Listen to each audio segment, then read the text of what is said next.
Hello friends, welcome to my channel. आज का topic है क्लास 10th का ही है, chapter 9 some application of trigonometry.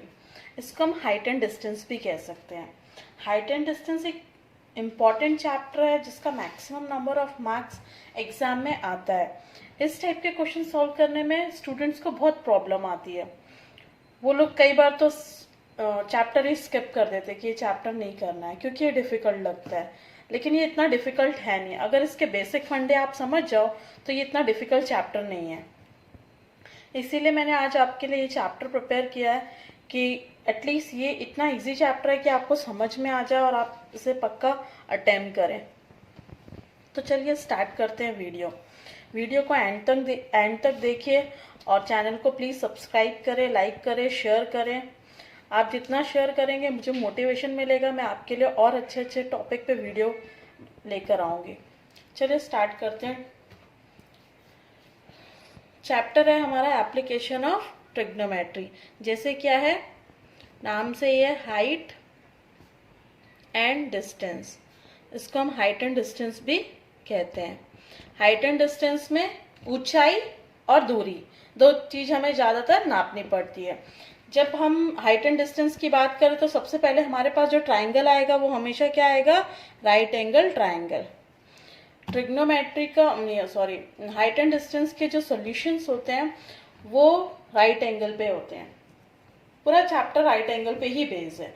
Right angle के बाद मैं यहाँ पे आपके लिए फिगर बनाती हूँ। ये राइट एंगल है, जैसे ABC। इसमें दो चीज पूछी जाती है आपको, एंगल ऑफ एलिवेशन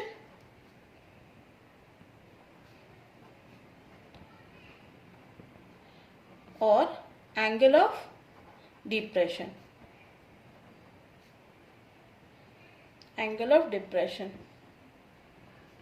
दो चीज पे ही आपका क्वेश्चन आएगा। अभी या तो इस पे आएगा या तो इस पे आएगा, इससे थर्ड तो आपका कोई क्वेश्चन आएगा ही नहीं। तो ये दोनों चीज को समझना बहुत जरूरी है कि एंगल ऑफ एलिवेशन क्या होता है और एंगल ऑफ डिप्रेशन क्या होता है। जब आप एंगल एलिवेशन की बात करें तो मान लीजिए ये एक बिल्डिंग है, ये बिल्डिंग है और यहाँ पे आप खड़े हैं। यहाँ से आप इस बिल्डिंग के टॉप को देख रहे हैं। जब आप यहाँ से इस बिल्डिंग के टॉप को देख रहे हैं तो आपकी नजरें ऊपर हो रही है, तो ये होता है एंगल ऑफ एलिवेशन, मतलब ऊपर देख रहे हो। और अगर आप यहाँ बिल्डिंग पे खड़े हो और बिल्डिंग से रोड को देख रहे हो नीचे, जब नीचे देखोगे तो एंगल ऑफ डिप्रेशन आएगा। तो ये चीज आपका क्लियर होना चाहिए। जब भी एंगल ऑफ एलिवेशन की बात चले तो 90 डिग्री तो ये हमेशा रहने वाला है, इस एंगल की बात होगी, मतलब एंगल सी। जब भी आप एंगल सी की बात करें तो मैक्सिमम एग्जाम में जो होते हैं वो 30 डिग्री पे आता है या 45 डिग्री पे आता है या 60 डिग्री पे आता है। इन तीन एंगल डिग्रीज पे ही क्वेश्चंस आते हैं। ऐसा नहीं कह रही कि मैं और आ नहीं सकते, आ सकते हैं, लेकिन बेसिकली इन तीन पे ही आते हैं। बहुत ज्यादा टफ पेपर है या बहुत क्वेश्चन को घुमाने की कोशिश करें तो वो दूसरा एंगल आपको दे सकते हैं। अदरवाइज वो 30, 45, 60 ही देते हैं, 0 दे नहीं सकते, 90 वो देते, 90 पॉसिबल नहीं है। तो इसलिए किस पे आएंगे, 30, 45, 60। और इन तीन की जो हमारा ट्रिग्नोमेट्री टेबल है उनमें क्या, तीन ये और दो वो, 0 और 90, 5 की वैल्यू है, तो इसलिए ज्यादातर इन्हीं पे क्वेश्चन देते हैं। बहुत रेयर केस होगा कि आपके एंगल्स चेंज कर दिए जाए। तो आइए हम इसको समझते हैं। सबसे पहले हम एंगल ऑफ एलिवेशन से समझते हैं। अगर एंगल ऑफ एलिवेशन पूछ रहे हैं तो आपको यहाँ पे ये तीनों में से कोई एक एंगल होगा आपके पास। मान लो आपके पास एंगल 45 डिग्री दिया, इन्होंने 45 डिग्री दिया, तो 45 का एडजेसेंट साइड, मतलब ये परपेंडिकुलर हो गया, ये बेस हो गया और ये हाइपोटेनस हो गया, इसका ये साइड। तो ये P बाय बी जैसे हमने पढ़ा था ना, पंडित भद्री प्रसाद हर हर बोले, ये इसके लिए मैंने आपके लिए एक वीडियो बनाया है ट्रिग्नोमेट्री का, उसमें सारे फॉर्मूले बता दिए, तो आप उससे देख लीजिएगा। उस वीडियो को जाके देखिए और कंसेप्ट आपका क्लियर हो जाएगा। सोना चांदी तोले, तो ये साइन कॉस टेन, इसका ऑपोजिट कर देंगे तो कॉसेक, सेक और कॉट। P बाय एच है, साइन में P बाय एच है तो P बाय एच। टेन में आपका क्या है, P बाय बी, तो ये यहाँ पे 10, इसकी वैल्यू क्या रखेंगे, 10, 45। तो मान लीजिए अगर ये 1 है और ये 1 है, पाइथागोरस आपने लगा के देखा, 1 + 1 कितना होता है 2, तो आंसर क्या आएगा √2 में। इसमें पाइथागोरस से ये आप वैल्यू फाइंड कर, अगर मान लो कोई एक वैल्यू दिया बाकी नहीं दिए, तो आप पाइथागोरस से क्या वैल्यू भी फाइंड आउट कर सकते हैं।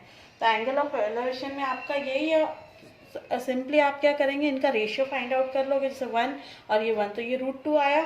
तो AB is to BC is to AC equal to 1:1 is to √2।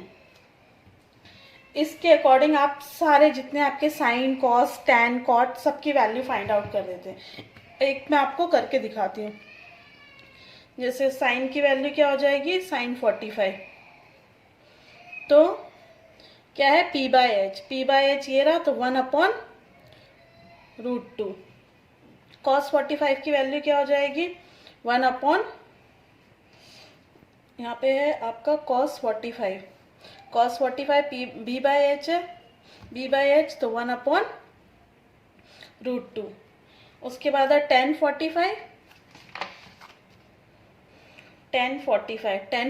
की वैल्यू क्या आ जाएगी, 1/1 तो 1 ही रहेगा। अभी मैंने आपको लास्टली भी बताया। कॉसेक की क्या हो जाएगी, कॉसेक 45 की वैल्यू आपके पास आ जाएगी √2। सेक की क्या हो जाएगी, अगेन √2, और कॉट की क्या हो जाएगी 1। तो इस तरीके से आप एंगल ऑफ एलिवेशन बहुत इजीली निकाल सकते हैं। एंगल ऑफ एलिवेशन इजी होता है, कुछ प्रॉब्लम नहीं आती, सिर्फ आपको यहाँ पे ध्यान रखना है कि आपको वैल्यू क्या दे रहे हैं। वैल्यू जनरली क्या होगी, 10 के साथ ही होगी, तो 10, 30, 10, 45, 10, 60 ऐसे करके आप वैल्यू निकाल लेंगे। और उसके अलावा आपसे कुछ पूछा जाए तो आपने वो ट्रिग्नोमेट्री टेबल का मेरा वीडियो देख लीजिएगा, तो उसमें आपको पता चल जाएगा। सिर्फ वैल्यू को क्या करना है, चेंज करना। और ये फॉर्मूला जो है ये बहुत यूजफुल है, ये ट्रिग्नोमेट्री में लगेगा ही लगेगा। अब मैं आपको एक क्वेश्चन करके दिखाती हूँ जिससे आपका कंसेप्ट और क्लियर हो जाएगा। तो चलो क्वेश्चन स्टार्ट करते हैं। एक क्वेश्चन है आपके पास, a circus artist is climbing a 20 metre long rope which is tightly scratch and tied from the top of the vertical pole to the ground. Find the height of the pole if the angle made by rope with the ground level is 30। ये book का question है, पर मैं आपके concept clear हो जाए इसके लिए बता रही हूँ। तो इन्होंने आपको राइट एंगल बनाना है। सिंपली आपको एंगल क्या दिया है, एंगल ऑफ एलिवेशन बोला है, तो कितना दिया है 30, ABC। और उन्होंने जो दिया है क्लाइंबिंग और रोप, तो जो रस्सी होगी वो ऐसी बंधी होगी, तो ये क्या आ गया हाइपोटेनस, तो 20 मीटर दिया है। बाकी आपको फाइंड आउट करना है। तो हम ले लेते हैं सॉल्यूशन। इन ट्राइंगल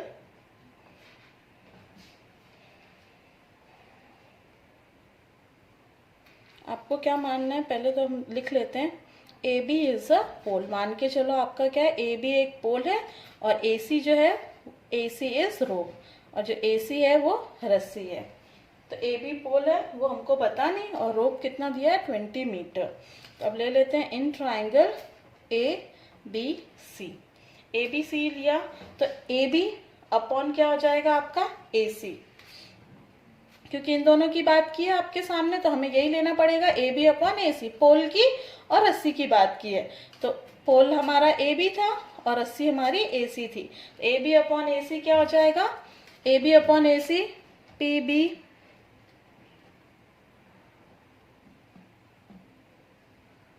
तो ये परपेंडिकुलर, ये आपका आ गया परपेंडिकुलर अपॉन हाइपोटेनस। तो परपेंडिकुलर अपॉन हाइपोटेनस क्या है आपका साइन, यहाँ पे क्या आ जाएगा साइन 30, ये डिग्री है। अब ए बी हमें नहीं पता क्या है, ए सी हमें कितना दिया है 20 मीटर, और साइन 30 की वैल्यू क्या होती है आपको टेबल में से देख लीजिएगा। अगर याद है तो अच्छी बात है, नहीं है तो टेबल अभी यूज कर लीजिए, प्रैक्टिस हो जाएगी तो सब याद हो जाता है। तो 1/2 अब क्रॉस मल्टीप्लाई करेंगे, A B equal to A B into 2 और 1 इंटू 20, ए बी यहीं रहेगा 20/2 दैट इज 10। तो आपकी जो परपेंडिकुलर आया या पोल की लेंथ आई, वो पोल की हाइट आई, वो कितनी आई 10 मीटर। तो आप ऐसे हाइट इक्वल टू 10 मीटर, ये आपका एक आंसर है। ये तो क्वेश्चन था आपका एंगल ऑफ एलिवेशन पे। अब हम बात करते हैं, एक और क्वेश्चन देख लेते हैं एंगल ऑफ डिप्रेशन पे, ताकि आपके दोनों के बेसिक कंसेप्ट क्लियर हो जाए।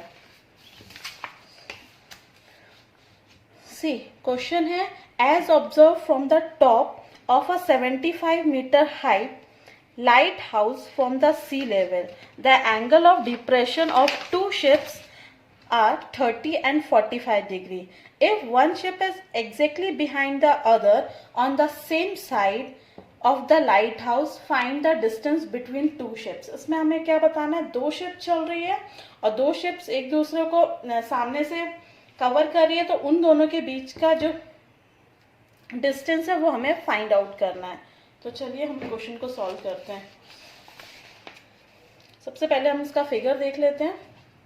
फिगर 90 डिग्री पे ही बनेगा।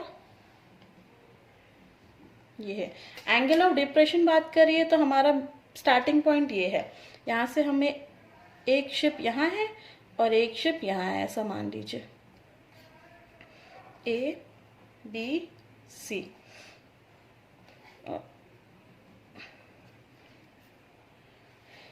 यहाँ से यहाँ तक आपका जो डिस्टेंस है एंगल है वो 30 है, और यहाँ से यहाँ तक का आपका जो एंगल है वो है 45 डिग्री। एक आपको यहाँ पे दिया है, एक शिप यहाँ पर है 45 डिग्री और एक शिप यहाँ पर है 30 degree. Let A B the lighthouse. मान लो ए बी आपका लाइट हाउस है, जो है आपका 75, क्वेश्चन में सामने रख लेती हूँ, 75 मीटर हाइट। ये जो आपका है वो हाइट है 75 मीटर। ये ए है और ये बी है, यहाँ से आपको हाइट मिल गई।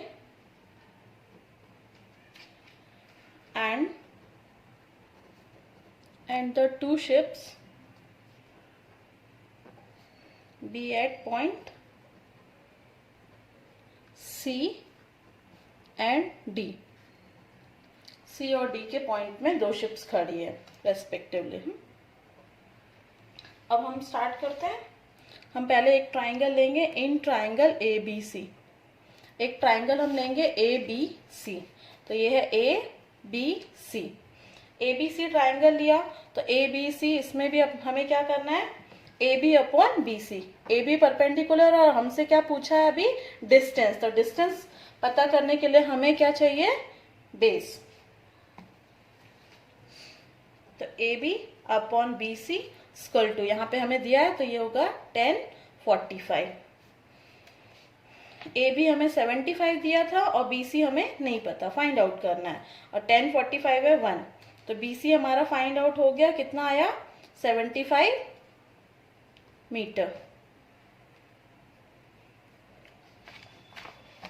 अब हम दूसरा ट्राइंगल ले लेते हैं, इन ट्राइंगल ABD। तो सेम है, AB अपॉन पूरा लेना पड़ेगा, तो BD इक्वल टू 1030। यहाँ पे AB आपको 75 था और यहाँ पे हमने, यहाँ पे क्या होगा, BD है तो BC प्लस CD। BD किससे मिलके बना है, BC प्लस CD। रूट 1030 की वैल्यू है 1 अपॉन √3। यहाँ पे 75, BC अभी हमने फाइंड आउट किया 75, CD हमें अभी नहीं पता, 1 अपॉन √3। अब सेम हम यहाँ पे क्या करेंगे, क्रॉस मल्टीप्लिकेशन। जब क्रॉस मल्टीप्लिकेशन करेंगे तो ये हो जाएगा 75 √3 और यहाँ पे हो जाएगा 75 प्लस CD सेम। अब हमें CD फाइंड आउट करना है, तो यहाँ पे हम ले आते हैं 75 √3 माइनस 75। यहाँ प्लस में था तो यहाँ पे आया तो माइनस। अब 75 को कॉमन ले लेते हैं, कुछ कैंसिल नहीं हो रहा, माइनस हो नहीं सकता क्योंकि एक रूट में एक बिना रूट में, तो 75 को हम कॉमन ले लेते हैं। अंदर क्या बचेगा, ब्रैकेट के अंदर √3 माइनस 1। तो ये आपका क्या आ जाएगा, डिस्टेंस बिटवीन शिप। ये आपका आंसर है। क्या है?